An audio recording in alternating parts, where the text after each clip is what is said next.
بسم الله الرحمن الرحيم سبح لله ما في السماوات وما في الأرض وهو العزيز الحكيم هو الذي أخرج الذين كفروا من أهل الكتاب من ديارهم لأول الحشر ما ظننتم أن يخرجوا وظنوا أنهم مانعتهم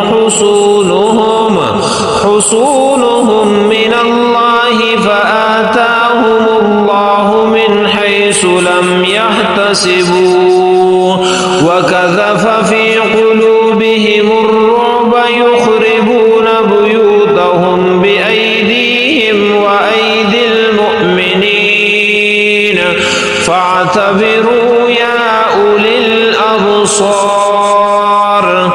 ولولا أن كتب الله عليهم الجلاء لعذبهم في الدنيا ولهم في الآخرة عذاب النار ذلك بأنهم شاقوا الله ورسوله ومن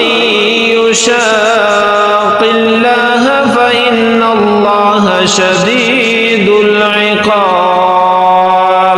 ما قطعتم من لينة أو تركتموها كائمة على أصولها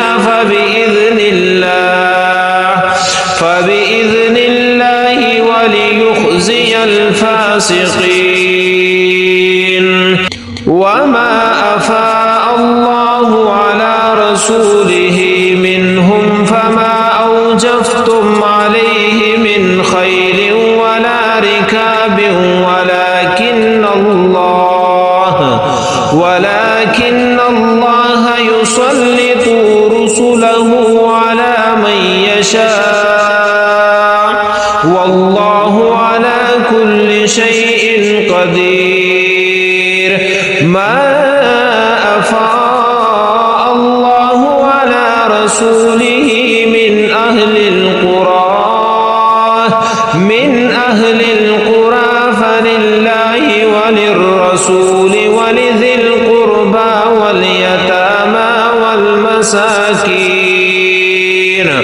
والمساكين وابن السبيل كي لا يكون دولة بين الأغنياء منكم وما آتاكم الرسول فخذوه وما نهاكم عنه فانتهوا واتقوا الله إن الله شديد العقاب للفقراء المهاجرين الذين أخرجوا من ديارهم وأموالهم يبتغون فضلا من الله ورضوانا وينصرون الله ورسوله أولئك هم الصادقون والذين تبوأوا الدار والإيمان من قبلهم يحبون من هاجر إليهم